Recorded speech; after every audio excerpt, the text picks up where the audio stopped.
Last class में जहां तक मुझे याद है कि हम लोगों ने इलेक्ट्रिक फील्ड और इलेक्ट्रिक पोटेंशियल के फॉर्मूले लिखे थे, याद है? बोलो कुछ, हाँ ना, कुछ तो बोलेगा ना भाई। यस।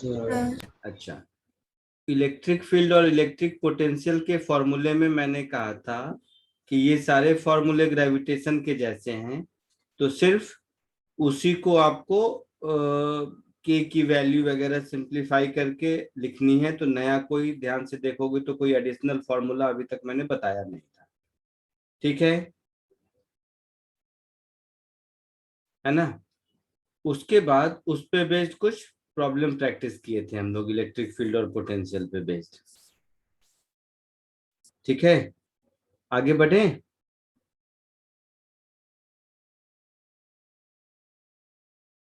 सुन रहा है?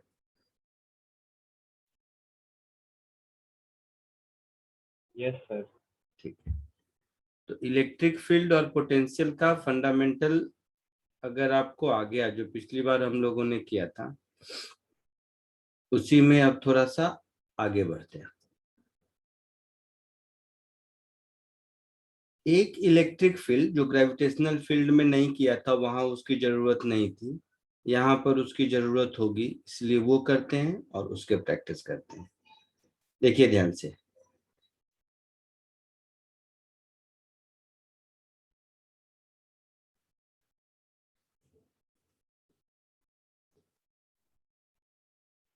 Electric field at a point due to or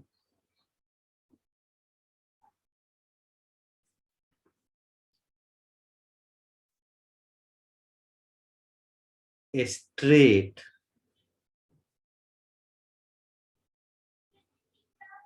charged conductor, इसका फील्ड और पोटेंशियल ग्रेविटेशन में नहीं किया था, ग्रेविटेशन में इसकी जरूरत नहीं पड़ी थी, बट इलेक्ट्रोस्टैटिक्स चैप्टर में बहुत जगह आएगा। तो ये एक फॉर्मूला है जिसको डेरिवेशन के साथ बताता हूँ, बट मैं फिर कह रहा हूँ आप लोगों को डेरिवेशन के अलावा केवल रिजल्ट याद रहे और उस रिजल्ट को यूज करने आ जाए तो वही मोर देन सफिशियंट है, ठीक है? लेकिन मेरा फर्ज बनता है एक बार डेरिवेशन के साथ बता दूं। देखिए ध्यान से, लिखना मत, लिखने का काम बाद में। सपोज ये एक चार्ज कंडक्टर है जिस पर चार्ज यूनिफॉर्मली डिस्ट्रीब्यूटेड है।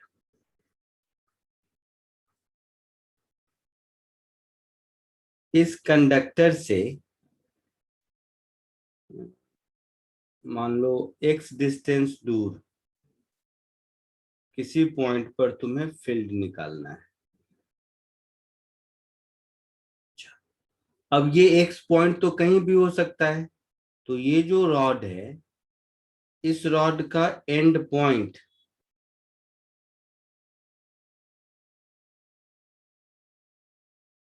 इस पॉइंट P से कोई डिफाइंड एंगल बनाएगा। तो ये एंगल मान लो अल्फा है और ये एंगल मान लो बीटा है, और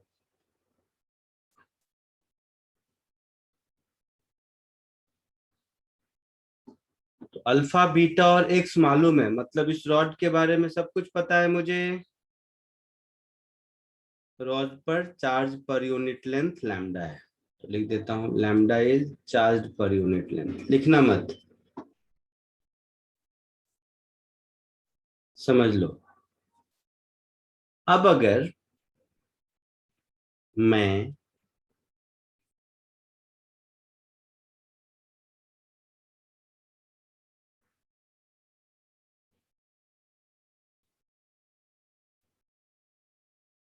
यहां से थीटा एंगल पर कोई छोटा सा डी थीटा सेगमेंट लेता हूं, तो इस लेंथ के कारण यहाँ पर जो इलेक्ट्रिक फील्ड होगा वो इधर होगा डीई, वैल्यू क्या होगा वो देखेंगे, इधर होगा डीई और ये एंगल भी थीटा होगा, तो ये हो जाएगा डीई कॉस थीटा और ये हो जाएगा डीई साइन थीटा। ठीक है, डीई क्या होगा देखेंगे, पहले मेथड समझ लो कि ये निकालेंगे कैसे। तो यहां से आपको कॉमन सेंस से समझ में आ रहा है कि पॉइंट पी पर जो इलेक्ट्रिक फील्ड होगा मेरा, वो integral dE cos theta i cap और minus integral dE sine theta j cap होगा। इंटीग्रेट कहां से कहां तक करेंगे ये समझना है, तो माइनस अल्फा से प्लस बीटा तक। कैलकुलेशन पार्ट बाद में, बट ये स्कीम समझ आया कि हम कैसे कैलकुलेट करने का सोच रहे हैं। सर देखने हम लोग ने माइनस अल्फा क्यों दिया? माइनस अल्फा इसलिए क्योंकि थीटा एंगल इस एक्स लाइन से ऊपर लिया है, तो इस पूरा रॉड को कवर करने के लिए मुझे मेरे रेफरेंस लाइन से अल्फा एंगल नीचे जाना पड़ेगा और बीटा एंगल ऊपर जाना पड़ेगा। तो इस पूरे रॉड को कवर करने में मुझे नीचे के डायरेक्शन में अल्फा और ऊपर के डायरेक्शन में बीटा जाना पड़ेगा। तो कोई एक पॉजिटिव ले लो, तो हम लोगों ने ऊपर वाला थीटा पॉजिटिव लिया है ना, तो नीचे में माइनस अल्फा से लेकर ऊपर में प्लस बीटा तक ये हमारा लिमिट ऑफ इंटीग्रेशन होगा। आया समझ में? Yes sir. अच्छा, तो यहाँ तक पहले कॉपी, ये इतना आसान नहीं है डी निकालना, आपको फाइनली एज ए फॉर्मूला ही याद रखना, बट एक टाइम के लिए समझना जरूरी है। इसको कॉपी कर लीजिए यहाँ तक, फिर आगे बढ़ते हैं। सर हाँ बोलो बोलो। तो बोर्ड में नहीं आएगा ना डेरिवेशन? अब ये सब कहानी नहीं, फिजिक्स सिखाना मेरा काम है, आएगा नहीं आएगा ये सब गेस वर्क नहीं। बोर्ड में पूछेगा तो क्या करोगे कि नहीं आएगा, सर ने बोला था।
हो गया, आगे बढ़ूं? Sir 2 minute.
Done sir.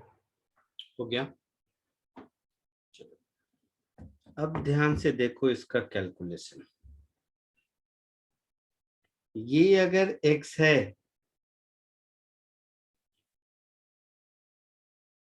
तो ये यार रुको, अच्छा जरूर, ये x sec थीटा होगा।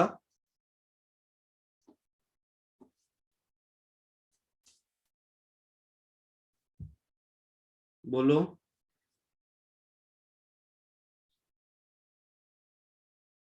यस पक्का?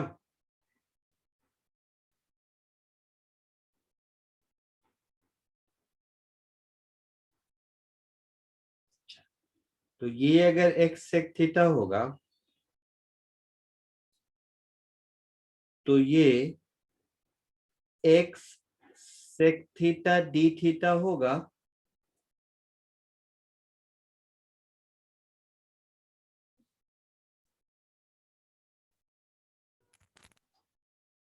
सर कौन सा पार्ट? ये ये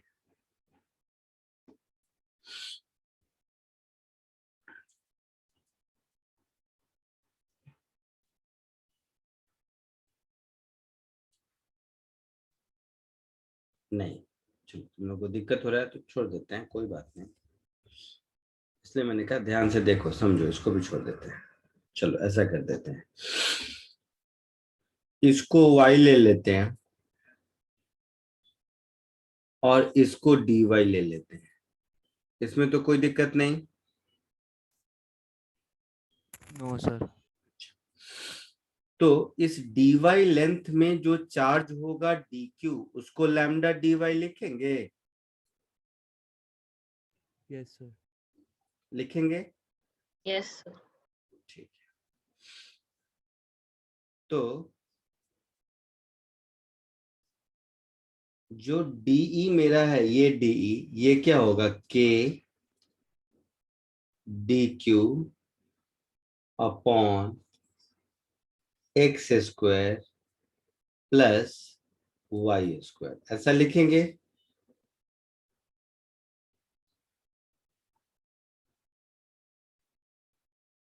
बोलो। Yes sir. तो चलिए अब यहां देखिए, सब लोग देखिए। अब लिखने का काम बाद में, मैं बार बार कह रहा हूं। माइनस अल्फा से प्लस बीटा, डी को मैं लिख दिया के डी क्यू को लिख दिया लैम्डा डी वाई, चलेगा? Yes sir. Upon x square plus y square cos theta i cap minus k lambda d y upon x square plus y square sine theta j cap. दिक्कत क्या हो रही है, यहाँ डी वाई है और theta है, दो वेरिएबल है। तो इन दोनों वेरिएबल को कैसे ठीक करें? तो यहाँ पर ट्रायंगल में आपको दिख रहा है tan theta is y by x, that is y is equal to x tan theta, दिख रहा है? Yes sir. तो dy is x sec square theta d theta. Yes sir. ठीक है, तो y और dy की वैल्यू इसमें पुट कर देते हैं तो हम लोगों को y से छुटकारा मिल जाएगा। तो k बाहर, लैम्डा बाहर, dy को मुझे क्या लिखना है? X square theta d theta. Very good, x sec square theta d theta, और यहाँ पर cos थीटा। y को मुझे क्या लिखना है? x tan theta. Yes sir. तो नीचे देखो, ये हो गया x square sec square theta, 1 plus tan square is sec square. Yes sir. Very good. तो यहाँ पर भी आपको दिख जाएगा कि लैम्डा बाहर x sec square theta into sine theta j cap upon x square sec square theta d theta सब में, ठीक है। सेक स्क्वायर थीटा एक x sec square theta x sec square theta एक एक्स जाएगा। एक्स तो constant है मेरा, तो के लैम्डा बाई एक्स बाहर दोनों ही केस में। इधर मिल गया मुझे cos theta d theta minus alpha से plus beta I cap minus k lambda by x integral sine theta d theta minus alpha से प्लस बीटा जे कैप। ठीक है, कॉस का इंटीग्रल क्या होता है? Minus sine square. कॉस का integral sign होता है, हाँ सॉरी सॉरी। तो sine alpha plus sign beta हो जाएगा ये आई कैप माइनस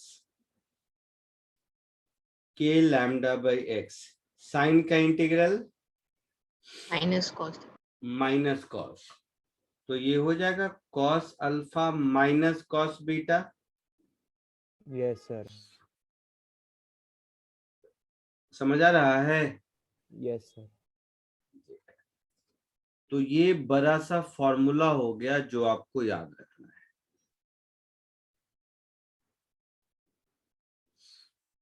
ठीक है,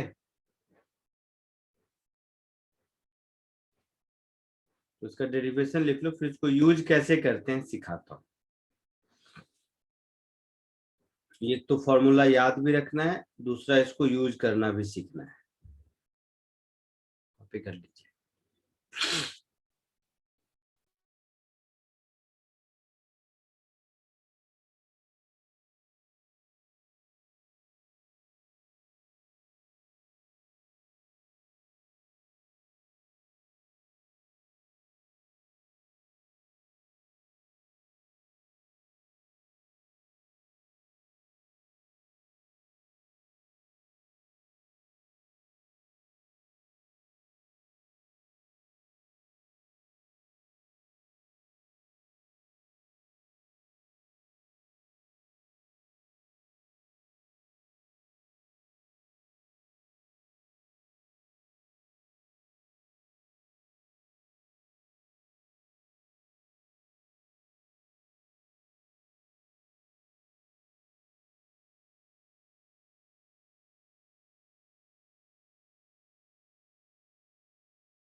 हो गया? No sir. हो जाए तो बोलना।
Sir.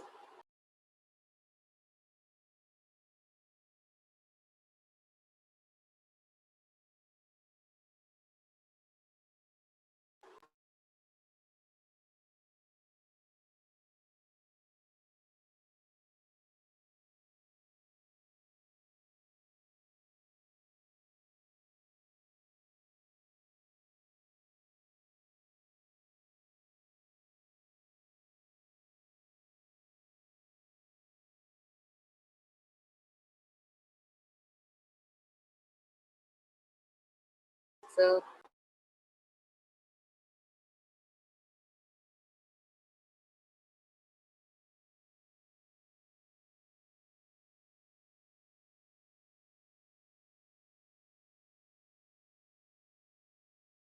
Sir.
हो गया? आगे बढ़ूं?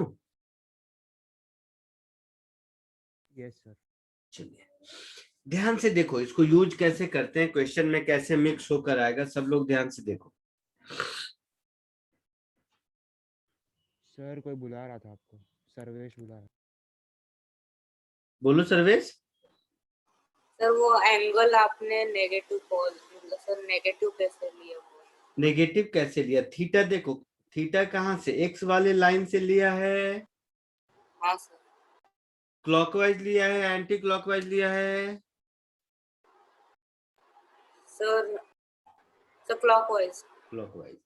तो इस पूरे रॉड को कवर करने के लिए मुझे एंटी क्लॉकवाइज डायरेक्शन में अल्फा और क्लॉकवाइज डायरेक्शन में बीटा जाना पड़ेगा।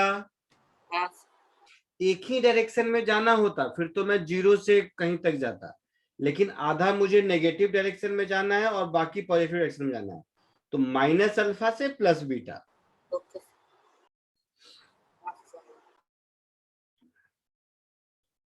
ध्यान से देखो इसको यूज कैसे करते हैं सब लोग। अब होगा कि ये इतना बड़ा फॉर्मूला एज सच रेयर है कि पूछेगा, लेकिन क्वेश्चन में ऐसा रहेगा कि इसी फॉर्मूला को आसानी से यूज करके तुम्हारा काम चल जाएगा। जैसे अगर जहां कहीं भी तुम लोगों को ये सॉल्व करना हो वहां पर 90% केसेस में तुमको इनफाइनाइट रॉड के लिए पूछेगा। तो केस 1 फॉर इनफाइनाइट रॉड, देखो रॉड अगर इनफाइनाइट है तो आप लोगों के बोर्ड वाले बुक में उसका डेरिवेशन वगैरह दिया होगा ऐसा वैसा, लेकिन जब हम लोग ऊपर डिराइव कर ही चुके हैं तो इनफाइनाइट रॉड के लिए हम लोगों को क्या करना पड़ेगा, अल्फा और बीटा दोनों को 90 डिग्री कर देंगे तो हो गया इनफाइनाइट रॉड। Yes sir. सोच के देखो ज्योमेट्रिक से ध्यान से, हो गया ना। Yes sir, yes sir. तो ई की वैल्यू क्या हो जाएगी, अल्फा बीटा दोनों 90 करोगे तो जे वाला नहीं रहेगा, बोलना बेटा। जे कैप तो खत्म हो जाएगा ना, यस सर। तो केवल 2k लैम्डा बाई एक्स बचेगा।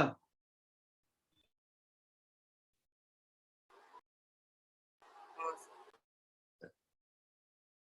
कहने का मतलब है ऐसा, इधर भी इनफाइनाइट इधर भी इनफाइनाइट, कोई इनफाइनाइट रॉड है, उस इनफाइनाइट रॉड से x डिस्टेंस पर कोई अगर आपसे पूछ रहा है इलेक्ट्रिक फील्ड तो उसकी value perpendicular to the rod होगी और पैरेलल टू द रॉड वाला कंपोनेंट 0 हो जाएगा और उसका मैग्नीट्यूड इतना रहेगा, होगा। Yes sir. अच्छा, केस 2 नेक्स्ट सिंप्लीफाइड वर्जन क्या हो सकता है, तो ऐसा हो सकता है मोस्ट ऑफ द केसेस में कि ये पॉइंट सिमेट्रिकली लोकेटेड है। सो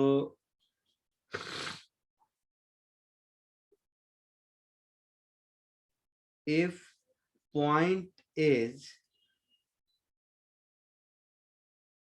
located symmetrically,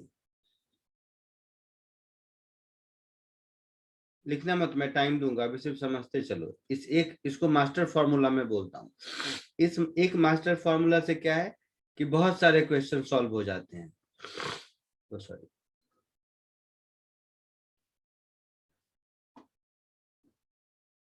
इतना छोटा हो गया।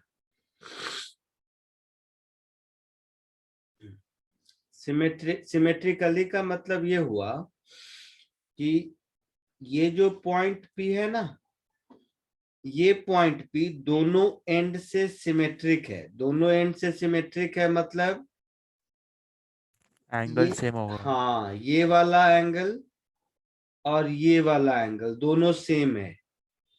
समझ गए सिमेट्रिकली का मतलब यस कि सर। ये इसका परपेंडिकुलर बाइसेक्टर है।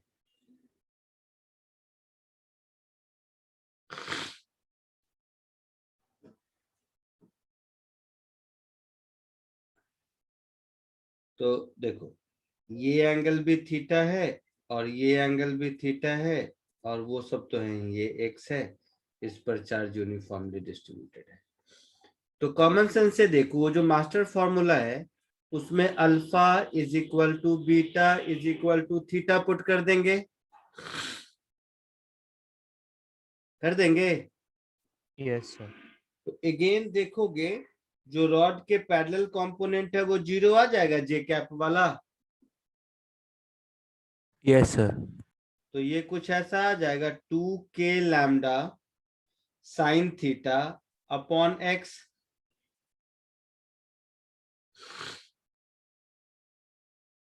देखो हो गया ऐसा।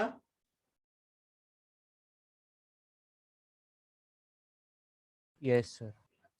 देखो मैं इसलिए दे रहा हूं क्योंकि मोस्ट ऑफ द बुक में क्या होगा ना, ये सब अलग अलग फॉर्मूला लिखा होगा। मैंने इतना पेन लिया इस डेरिवेशन का इसलिए कि ये अगर एक याद हो गया तो रॉड, स्ट्रेट रॉड से रिलेटेड कैसा भी कॉम्बिनेशन हो इसमें आप ठीक करके बता सकते हैं। केस 3, ऐसा हो सकता है कि सेमी इनफाइनाइट हो। सेमी इनफाइनाइट का मतलब होता है, मतलब सेमी इनफाइनाइट वैसे कोई वर्ड है नहीं, टेक्निकली समझने का मीनिंग ये होता है कि है तो इनफाइनाइट रॉड, लेकिन इसका एक एंड पॉइंट, ऐसे समझो ये जो पॉइंट P है वो इस एंड पॉइंट पे है, और रॉड है इनफाइनाइट लेंथ का, मतलब इधर इनफाइनाइट लेंथ का है, समझ रहे हैं? Yes sir. तो इस केस में देखो अल्फा 0 होगा और बीटा 90 होगा। Yes sir. तो ऊपर वाले फॉर्मूले से देखोगे तो इसमें ये वाला परपेंडिकुलर और पैरेलल दोनों कंपोनेंट होगा, है ना?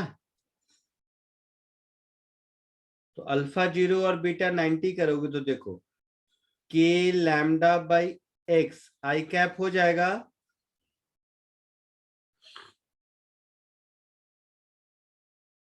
Yes, sir.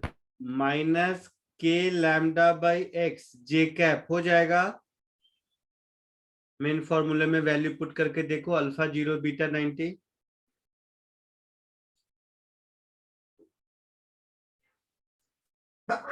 Yes, sir. एक और लास्ट वाला हो सकता है ये जरूरत ना हो क्योंकि टेक्निकली ये थोड़ा ज्यादा स्ट्रांग है, लेकिन मुझे भरोसा है कि आप लोग समझ जाओगे इसलिए बता रहा हूँ।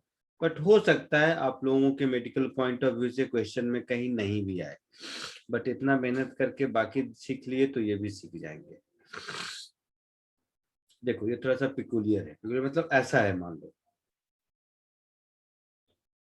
ये रॉड है और पॉइंट ऑब्लिकली कहीं यहां हो सकता है ना? तो पॉइंट ऑब्लिकली कहीं यहां हो सकता है, मतलब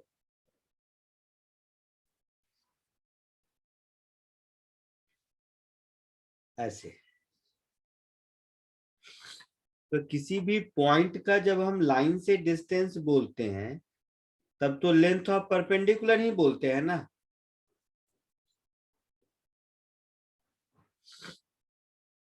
तो आपका ये एंगल अब अल्फा है, क्या हो गया, ये एंगल अल्फा है और ये एंगल बीटा है ना? है ना? Yes, sir. अब थोड़ा सा सोचो, फॉर्मूला डेरिवेशन में हमने जो इंटीग्रेट किया था माइनस अल्फा से प्लस बीटा, अब क्या करेंगे, प्लस अल्फा से प्लस बीटा करेंगे। अगर डेरिवेशन याद करें तो सब कुछ वही होगा, केवल लिमिट ऑफ इंटीग्रेशन अब मेरा अल्फा टू बीटा हो जाएगा। Yes, sir. इसका मतलब है पुराने वाले फॉर्मूले के अल्फा को अगर हम माइनस अल्फा से रिप्लेस कर दे तो इस केस का फॉर्मूला मिल जाएगा। Yes, sir. क्लियर है सबको? सो replace alpha by minus alpha, तो देखो क्या फॉर्मूला हो जाएगा बताओ।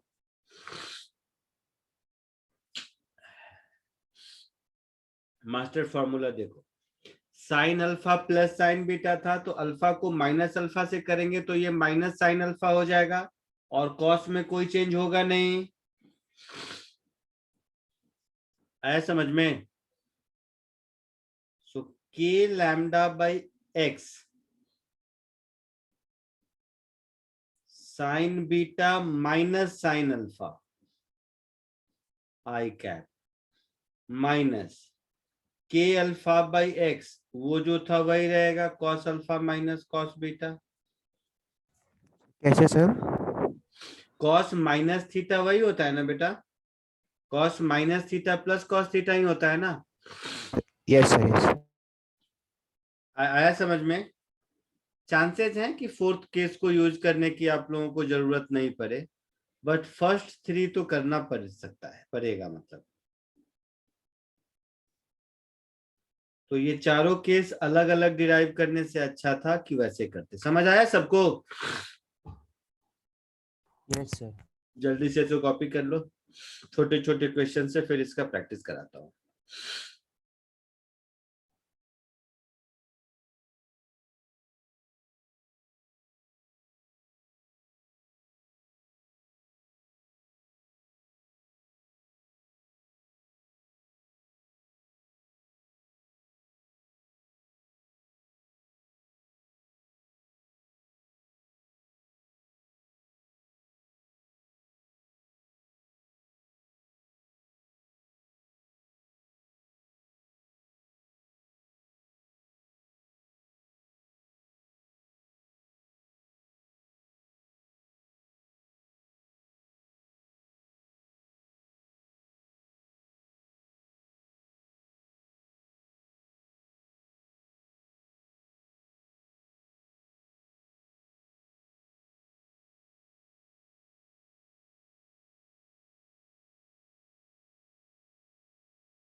हो गया।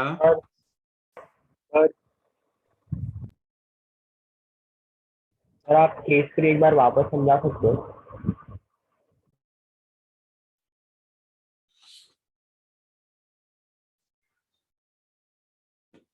हो गया।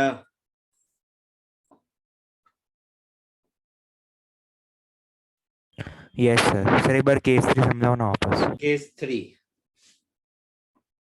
थ्री में ऐसा है कि ये रॉड है, ठीक है, और पॉइंट यहाँ पर है, इस लाइन पर, ऐसे समझो, इस वाले लाइन पर है।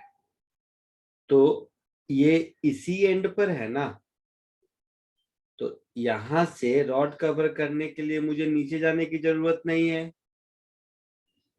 तो वो जो लिमिट अल्फा लिखते थे वो 0 है। आया समझ में?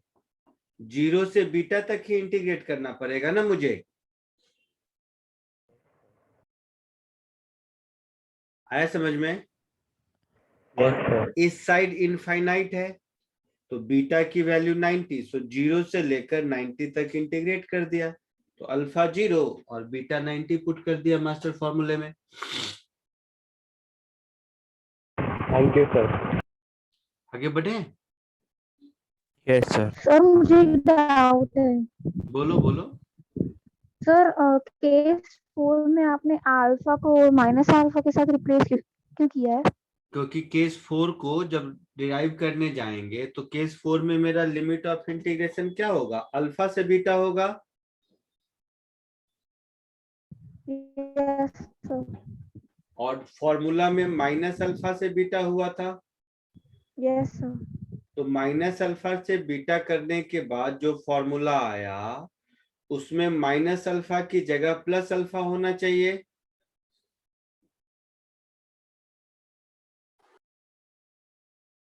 बोलो। सर तो इसीलिए उस फॉर्मूले में से अल्फा को माइनस अल्फा से रिप्लेस कर देंगे तो केस 4 के लिए फॉर्मूला बन जाएगा। तो केस 4 में अल्फा की जरूरत क्या है? मतलब पॉजिटिव तो ऊपर है ना। हाँ, तो पॉइंट पी के लिए अगर हम डेरिवेशन करने जाए यहां से, तो मेरा रॉड कहाँ से शुरू होता है? अल्फा एंगल से शुरू होता है और बीटा एंगल पे खत्म हो जाता है। तो लिमिट ऑफ इंटीग्रेशन अल्फा से बीटा होगा। हाँ सर। हाँ सर।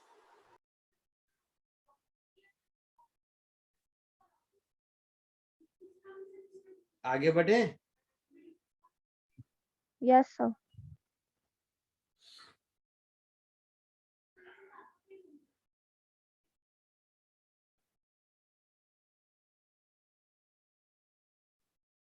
का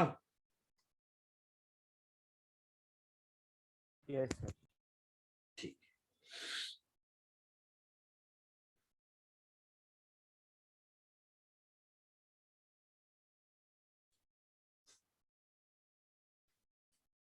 चलो एक ये कर लो, इजी सा क्वेश्चन।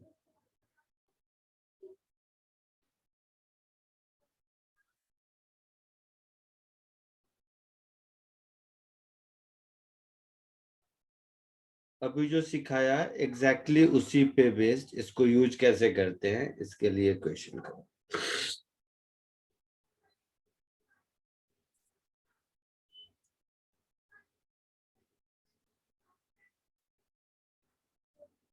ये डायग्राम दिख रहा है? ये एक 4 वायर मिला के स्क्वायर लूप है। इस पर चार्ज डेंसिटी लैम्डा है। इस पर चार्ज डेंसिटी 4 लैम्डा है, लिखा है ना? Yes sir. इस पर चार्ज डेंसिटी 2 लैम्डा है और इस पर -3 लैम्डा है, मतलब इस पर नेगेटिव चार्ज है। ठीक है। आपको इस स्क्वायर फ्रेम के सेंटर पर इलेक्ट्रिक फील्ड पूछा है। क्वेश्चन समझ आया? Yes sir. कोशिश करो, देखता हूँ केवल फॉर्मूला यूज करने आता है कि नहीं।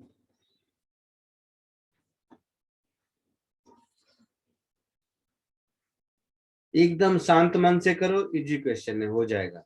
ऊपर जो फॉर्मूला है उसी में वैल्यू पुट करना है।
Done, sir. डन हो गया। Yes sir. क्या आंसर आया? सबका हो गया? Sir 2 minute.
Done sir.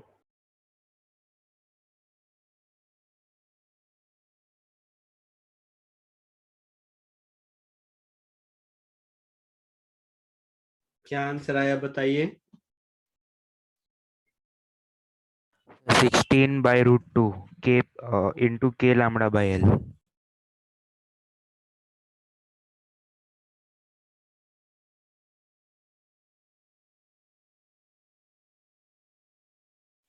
और कोई? Sir in terms of I cap और जे कैप में आएगा ना? जैसा मन वैसा बता दो, उससे क्या फर्क पड़ता है? आई कैप जे कैप में बताना है, वैसे बता दो। Sir -2√2 k lambda by L I cap plus 14√2 k lambda by L J cap। हाँ सही है, सही है। देखो इधर, सब लोग मेरी बात ध्यान से सुनो। इजी क्वेश्चन है, तुम लोगों ने अपने मन से इसको डिफिकल्ट बना रखा है। चारों वायर के लिए सिमेट्रिकल पॉइंट है, हाँ या ना? यस। अब जितना मैं कहता हूं उतना सुनो। 1 के कारण फील्ड केवल इधर होगा, होगा?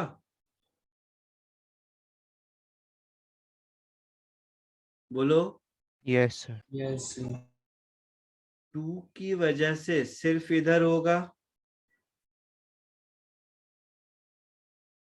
होगा? यस 4 की वजह से सिर्फ इधर होगा, होगा, यस और 3 की वजह से भी इधर ही होगा। ये क्लियर है सबको? Yes sir. Yes yes sir. देखो कितना छोटा हो गया ये। अच्छा, E1 और E2 में देखोगे एक्सप्रेशन में λ2 λ का ही तो फर्क आएगा ना। Yes sir. मतलब E2 का मैग्नीट्यूड E1 के मैग्नीट्यूड का डबल होगा। यस तो रिजल्टेंट फील्ड इधर दिख रहा है E2 और 1 का, और 3 और 4 का इधर। अच्छा, 3 और 4 में देखोगे तो 4 और 3 7E। समझ आया मैंने क्या लिखा? Yes yes sir. Yes sir. अगर मैं E1 के मैग्नीट्यूड को अपने मन से E मान लेता हूं तो ये ऐसा होगा। तो अब केवल E निकल जाए तो मेरा काम चलेगा। Yes sir. तो E क्या होगा? ये वाला फॉर्मूला लगेगा 2k lambda upon x into sine theta वाला। बोलिए। अच्छा, तो इस फॉर्मूले में थीटा 45 डिग्री होगा। यस और x L/2 होगा।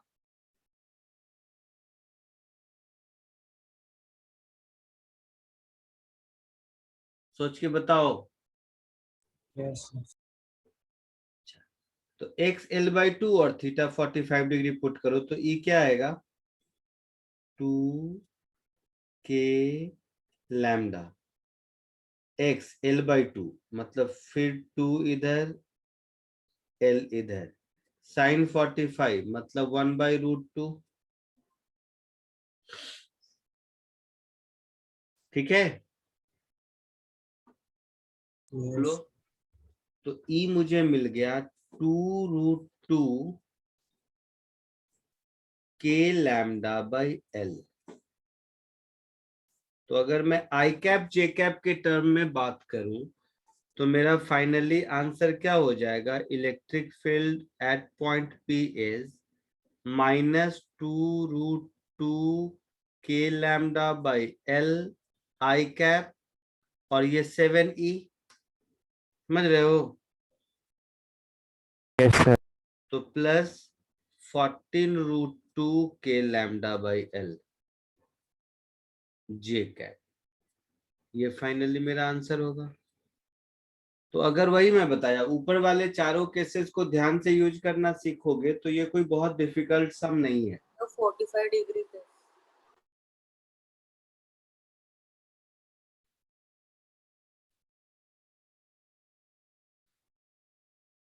ये एंगल कितना होगा? स्क्वायर के डायगोनल परपेंडिकुलर होते हैं, तो वो परपेंडिकुलर का बाइसेक्टर है 45 डिग्री 45 डिग्री हर केसेस में। और x L/2 होगा सब केसेस में।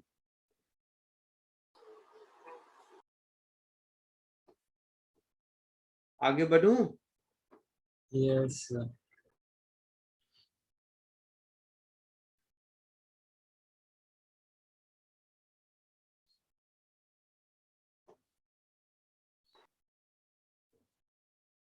सर लेकिन आई कैप तो E2 के डायरेक्शन में है ना। क्या? सर एक्स एक्सिस तो E2 के डायरेक्शन में है ना। क्या E2 के डायरेक्शन में? नहीं भाई, वही normal x axis y axis मैंने लिया है, इसको x इसको y। तो एक्स एक्सिस से 45 डिग्री है ना वो। हाँ, एक्स एक्सिस से 45 डिग्री है। हाँ,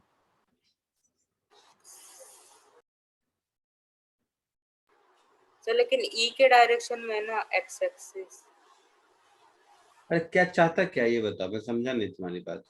तो 45 डिग्री मतलब सर E2 तो मतलब एक्स एक्सिस पे है ना।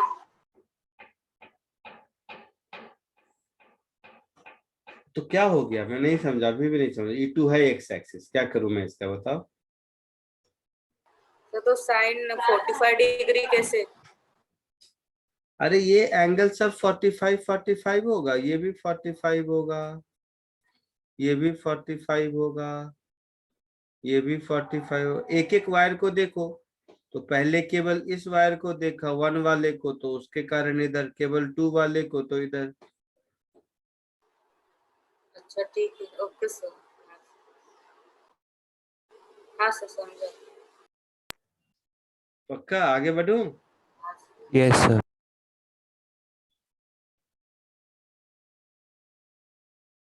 एक और देखो,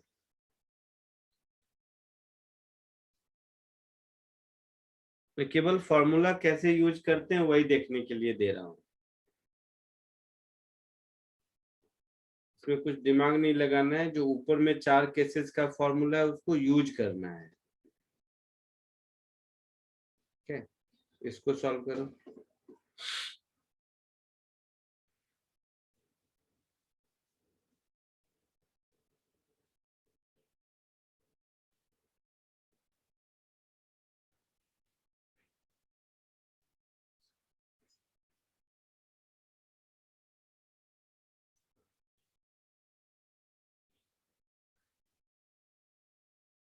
इसमें ये जो स्टार दिख रहा है इसका मतलब कोई मतलब नहीं हुआ, ऐसे ही स्टार गलती से लैम्डा है समझो तो।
Done, sir.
बोलो, कुछ हुआ किसी का?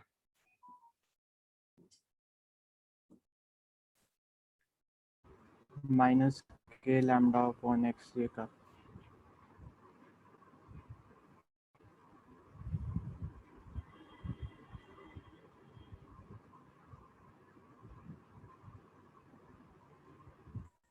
और कोई? Sir -3√3/2 k lambda by L। और कोई? चलो ध्यान दो, सब लोग इधर देखो, इस डायग्राम पे सिर्फ देखो। एकदम छोटा क्वेश्चन है ये, मैंने इतना टाइम इसलिए दिया कि इसमें लिखना कम, सोचना है खाली।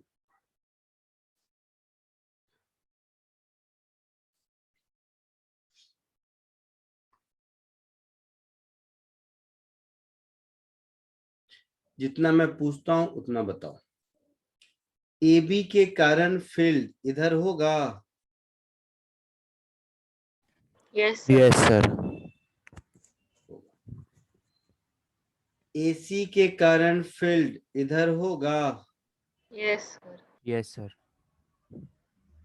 और BC के कारण फील्ड इधर होगा? Yes sir.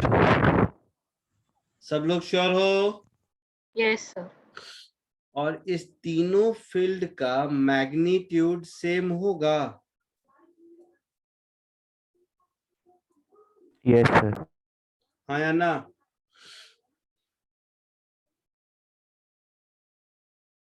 बोलो। हाँ सर। हाँ सर। होगा। ये एंगल कितना होगा? 30। 30 डिग्री होगा ये एंगल। यस। तो कॉमन सेंस से total field at point C E plus 2E sine 30 degree नीचे की ओर, तो डायरेक्शन तो मतलब मान लो मैं ऐसे बोल रहा हूं तो ठीक है, चलो माइनस जे कैप, ये हमारा आंसर होगा finally. Yes sir. That is -2E J cap, ये मेरा आंसर होगा। होगा? Yes sir. E की वैल्यू क्या होगी?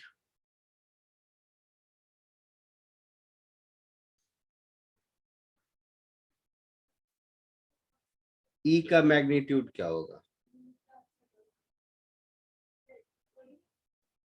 पहली बात, सिमेट्रिकल है यस सर। तो फॉर्मूला लगेगा 2k lambda sine theta upon x वाला। Yes sir. इसमें थीटा क्या होगा और x क्या होगा? थीटा 60 होगा वेरी गुड। और x L/3 होगा। √3 L/4।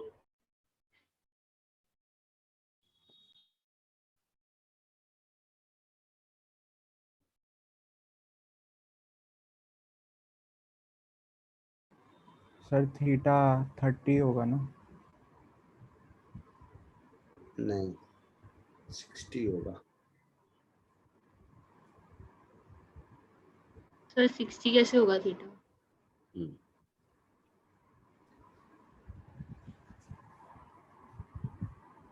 चलो कोई एक डायग्राम में दिखाते हैं तो शायद समझ आ जाए। अच्छा ऊपर ही रखते हैं, एक ही डायग्राम में करेंगे तो घच पच होगा। समझो मैं केवल BC ड्रॉ कर रहा हूं, ठीक है?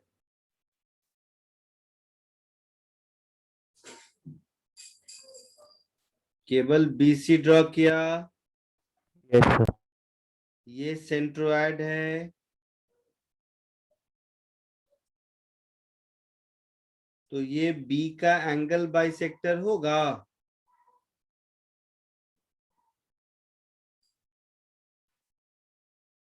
Yes sir.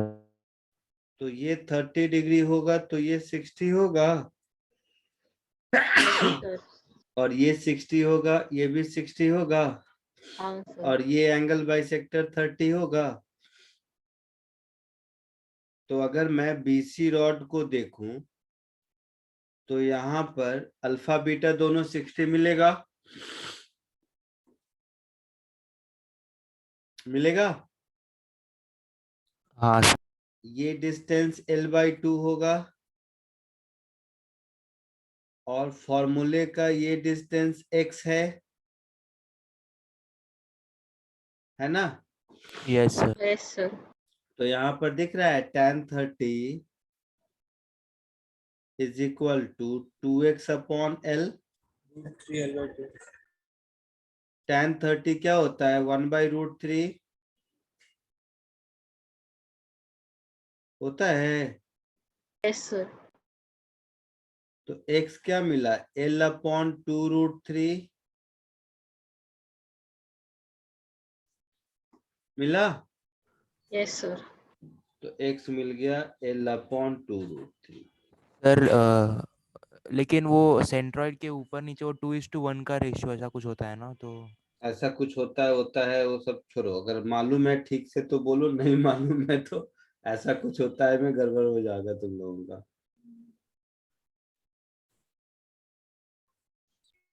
तो 2:1 रेशियो किसमें होता है? इसमें ही होता है, सेंट्रॉइड में ही होता है Centroid ना? में ही होता है वो, क्या बोलते हैं वो उसको पे, जो लंबा वाला होता है ना उसका 2 होता है, वो जो नीचे टच होता है उसका 1 होता है।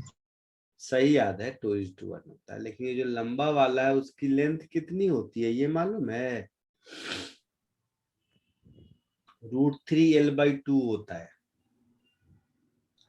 अच्छा, मैंने पूरे को वो लंबे वाले को पूरे को ही हाँ, एल ले लिया था, वो इसीलिए गलती किया। इसीलिए आया ओके समझ सर। में। Yes sir, yes sir. अब इस x और थीटा को यहाँ सब्स्टिट्यूट कर दो, तो 2 k लैम्डा साइन 60 √3/2 और x L/2√3। ठीक है, तो क्या हो गया ये 2, अच्छा ये 2 तो गया, ये 2 जाने के बाद ये 2√3 ऊपर जाएगा, सो 2√3 k लैम्डा अगेन ऊपर वाला √3 डिवाइडेड बाई L, ऐसा होगा। आई बात समझ में। Yes sir. तो ये कितना हो गया, 3 × 2 = 6 ना, 6 k लैम्डा/L ई हो गया। तो फाइनल आंसर 2 EJ कैप है ना। तो मेरा फाइनल आंसर हो गया E@O -2 × 6 k लैम्डा/L/J कैप। क्लियर है। Yes sir. Yes sir.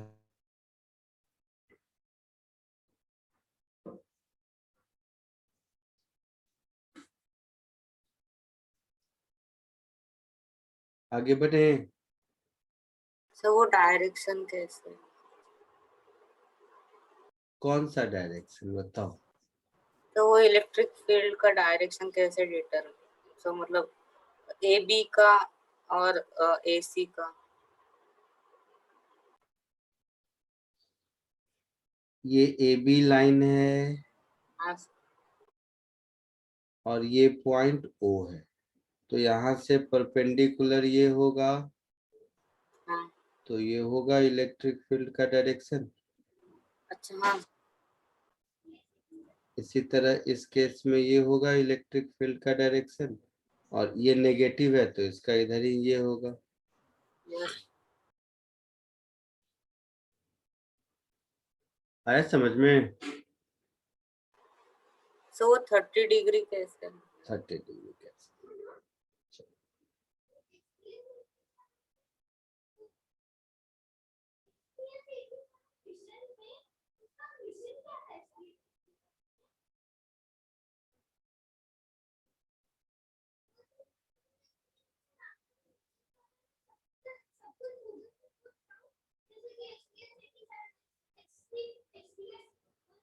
ये 60 होगा, ये 60 होगा,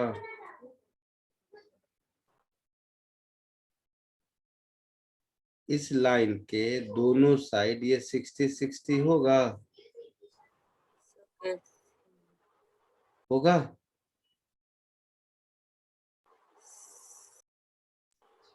तो 60 अरे ये दिख रहा है यहाँ पर, तुम लोग का इतना स्कूल लेवल का भी ज्योमेट्री वीक है, मैं क्या करूं।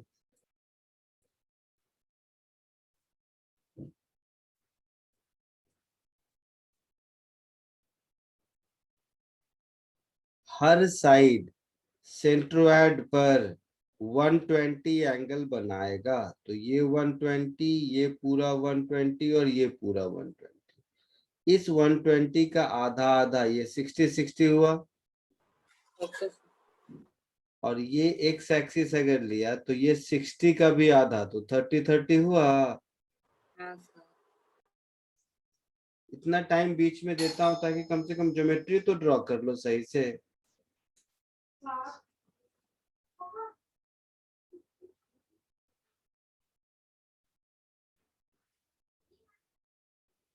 आगे बढ़ूं? Yes sir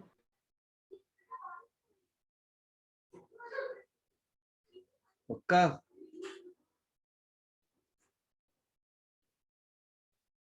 yes.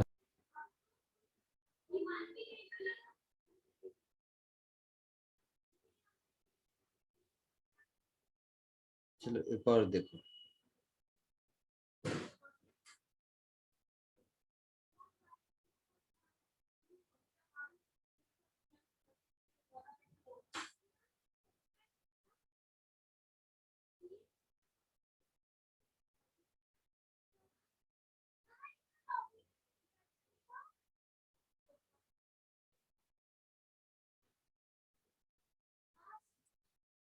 कि एक सेमी सर्कुलर रिंग है,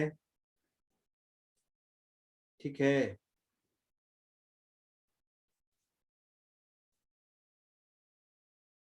इस सेमी सर्कुलर रिंग पर चार्ज पर यूनिट लेंथ मान लो लैम्डा है। आपको इसके रेडियस आर है, आपको इसके सेंटर ओ पर इलेक्ट्रिक फील्ड निकालना है, ठीक है। यस।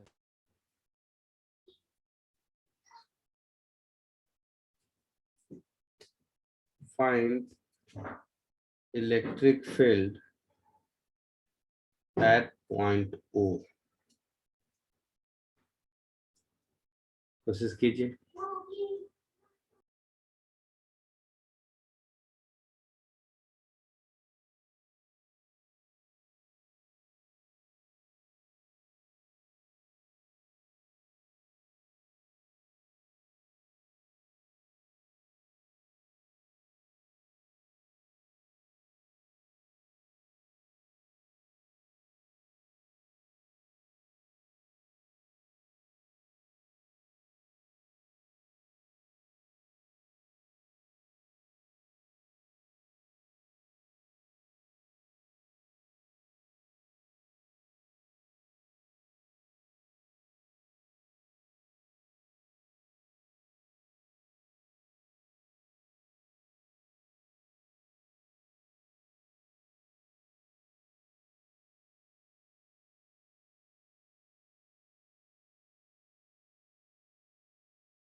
हुआ? सर 2 मिनट, 1 ही मिनट। हाँ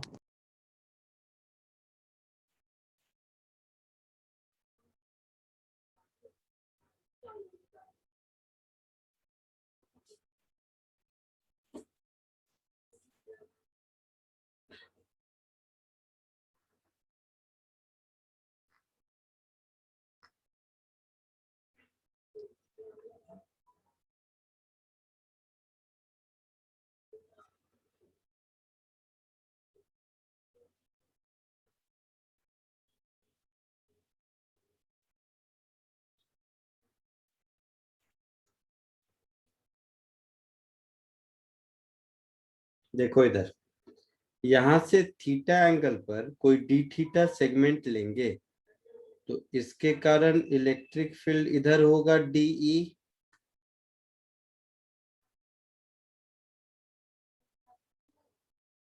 होगा। Yes sir. इस डीई का एक कंपोनेंट डीई कॉस थीटा इधर होगा और डीई साइन थीटा इधर होगा, हाँ या ना? Yes sir. तो total electric field at O को मैं ऐसा लिख सकता हूं, minus dE sine theta i cap minus dE cos theta j cap, इन दोनों का इंटीग्रल कहां से कहां तक, तो इधर 90 उधर 90, मतलब -π/2 से +π/2 तक,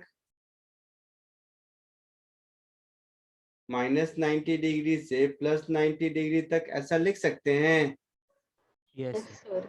सर लेकिन सर साइन थीटा कैंसिल हो जाएगा। माइनस इंटीग्रल डी क्या होगा, तो k dq upon r square, यही होगा dE sine theta i cap minus k dq upon r square cos theta j cap, होगा ऐसा। डी क्यू को हम लोग lambda into r d theta लिखेंगे,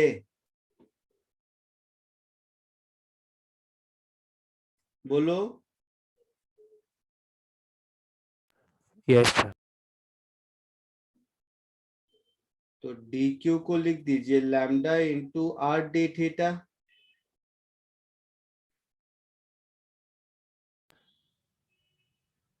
lower limit -90 degree, upper limit +90 degree, दोनों में। सर 0 से 180 भी रॉन्ग हुआ क्या? आपने थीटा जहां से डायग्राम में लिया है मैंने, वहां पर तो रॉन्ग होगा। नहीं, मैंने वहां पे नहीं लिया सर। हाँ, आपने वहां से नहीं लिया है, अगर यहां से लिया है, यहां से, हाँ हाँ। हाँ तो करेक्ट होगा। Okay sir. तो ये हो गया मेरा minus k lambda by are, दोनों में कॉमन, इधर हो गया integral sine theta d theta i cap plus integral cos theta d theta j cap, हो गया ऐसा। Yes sir. साइन का इंटीग्रल कॉस। माइनस कॉस, हाँ। साइन का integral minus minus cos, cos. तो माइनस कॉस थीटा -π/2 से +π/2 i cap, cos का integral sine theta, तो साइन थीटा -π/2 से +π/2 जे कैप। इसमें से ये वाला टर्म 0 हो जाएगा, यस सर। है ना? कॉस, आई बात समझ में? Yes sir. और ये वाला टर्म 2 हो जाएगा, यस सर।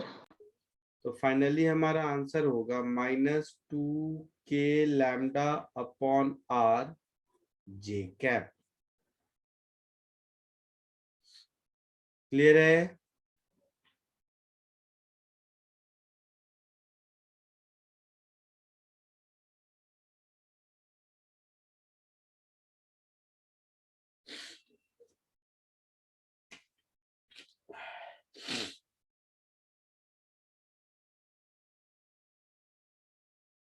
क्लियर है? SC Verma Yes, book sir. है आप लोगों के पास? Yes sir. एससीवी बुक से में एक चैप्टर मिलेगा इलेक्ट्रिक फील्ड एंड पोटेंशियल। उसमें फर्स्ट 15 क्वेश्चंस आप कर सकते हैं, कर तो और भी आ सकते हैं, अभी फर्स्ट 15 करके आओ, ठीक है? So as a homework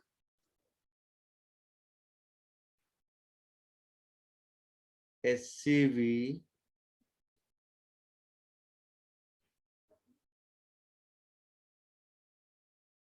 chapter का नाम है electric field and potential, part 2 में होगा, समझ रहे हो? Yes sir. Yes, sir. Volume 2 में होगा ये। इसमें क्वेश्चन नंबर 1 to 15, 15 भी नहीं 1 to 19 कर लो, ठीक है? Yes sir. चलिए आप लोग कॉपी करते रहिए, जिसका हो जाए निकल सकते हो। आज के लिए इतना ही। सर आपके डायग्राम में आपको -90 +90 एक बार समझाओगे? मेरे डायग्राम में मैंने थीटा कहाँ से लिया है? यहाँ से लिया है। तो इस पूरे रिंग को कवर करने के लिए मुझे इस लाइन, मेरे अपने रेफरेंस से 90 डिग्री एंटी क्लॉकवाइज जाना होगा और फिर 90 डिग्री क्लॉकवाइज भी जाना होगा। तो -90 डिग्री से +90 डिग्री तक। यस सर समझा। सर, हम्म, तो मुझे एक छोटा सा डाउट था बोलो। वेक्टर्स में। वेक्टर चैप्टर में सर मतलब थोड़ा सा मतलब क्या बोलो? सर कंपोनेंट स्केलर होते हैं सर, स्केलर होते हैं क्या कंपोनेंट्स? वेक्टर का कंपोनेंट नहीं, वेक्टर होगा, स्केलर क्यों होगा? सर क्योंकि हम लोग डायरेक्टली ऐड करते हैं। कहाँ डायरेक्टली ऐड करते हैं? आई जे के साथ ऐड करते हैं, डायरेक्टली नहीं ऐड करते। सर नहीं, बिना आई के बिना आई जे के नहीं ऐड करते हैं कभी भी कंपोनेंट को। सर वैसे नहीं सर, आई को हटाएंगे तो सर मतलब जो मैग्नीट्यूड होगा वो। कहाँ ऐड करते हैं बताओ तो सही, मुझे कोई एग्जांपल बताओ, क्या कहना चाह रहे हो?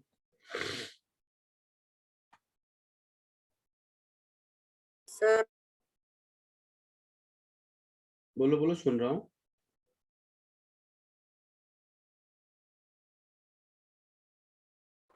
बोलो, आवाज नहीं आ रही है, बोलो। सर जैसे डी कॉस थीटा है वो स्केलर है, मतलब जे कैप के साथ नहीं, सिर्फ डी कॉस थीटा है वो स्केलर होता है या वेक्टर? केवल डी कॉस थीटा बोलेंगे तो वो स्केलर है, लेकिन D cos theta j cap बोलेंगे तो वेक्टर है। तो क्योंकि हम लोग आई कैप के जितने भी है वो डायरेक्टली ऐड करते हैं तो। हाँ, तो जितने आई कैप वाले हैं उसको एक साथ कर सकते हैं, जितने जे कैप वाले हैं उसको एक साथ कर सकते हैं, लेकिन आई कैप वाले को जे कैप वाले के साथ ऐड नहीं कर सकते, इसलिए तो वेक्टर है। तो लेकिन आई कैप के साथ कैसे डायरेक्टली ऐड कर सकते हैं? सब वेक्टर्स है ना दोनों। चुप चुप, जितने आई कैप हैं सबका डायरेक्शन तो एक ही है ना। हाँ तो सारे आई कैप का डायरेक्शन एक है, इसीलिए ऐड करते हैं, नहीं तो मैं केवल डीई को ही इंटीग्रेट कर देता ना। अगर ये स्केलर होता तो मैं डीई को अलग अलग कॉस थीटा साइन थीटा में करके क्यों इंटीग्रेट किया? डीई को ही इंटीग्रेट कर देता तो मेरा आंसर आ जाता। हाँ सर। लेकिन डीई वेक्टर है, इसलिए डीई को डायरेक्टली इंटीग्रेट नहीं कर सकते।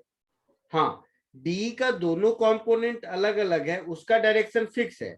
डीई जितने भी डीई कॉस थीटा होंगे उसका डायरेक्शन फिक्स है इस केस में -j कैप, जितने भी डीई साइन थीटा है उसका डायरेक्शन फिक्स है -j cap -i cap.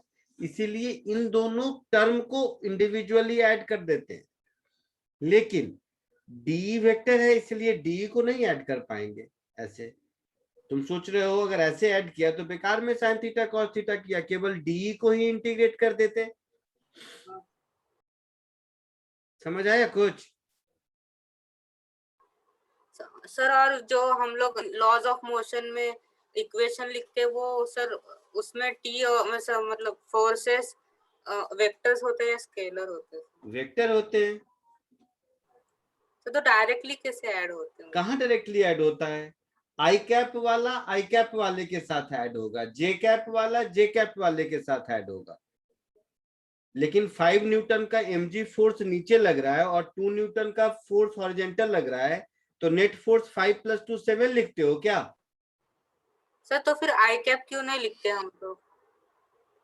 5 Newton, मान लो एक ऑब्जेक्ट का मास है 5 kg, तो 50 न्यूटन नीचे लग रहा है और तुम 40 न्यूटन से हॉरिजॉन्टली पुल कर रहे हो, तो नेट फोर्स इस पर 50 + 40 90 तो नहीं लिखते हो, √50² + 40² लिखते हो ना? हाँ सर। तो कहाँ स्केलर है? वेक्टर है ना? सर नहीं मतलब सर एक ही डायरेक्शन में हम लोग आई कैप क्यों नहीं लिखते? जैसे T - mg उसमें हम लोग आई कैप क्यों नहीं लगाते सर?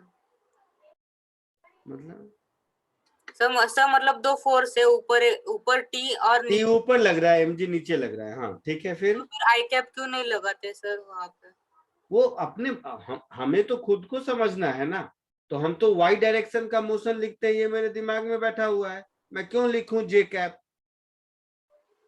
हाँ सर। अब कहोगे जे कैप लिख दिया तो कहोगे सर क्यों नहीं लिखते हो कि ऊपर वाले को जे कहते हैं? तो ये सारी कहानी थोड़ी ना करने बैठेंगे, हमें प्रॉब्लम सॉल्व करना है। मेरे दिमाग में फिट है कि वाई वाले को एक साथ और एक्स वाले को एक साथ ऐड कर सकते हैं, क्योंकि वेक्टर है, हम सॉल्व कर लेंगे। लिखने का मन हो प्रॉपर तो लिखो जे कैप, क्या जाता है? कुछ नहीं जाता है।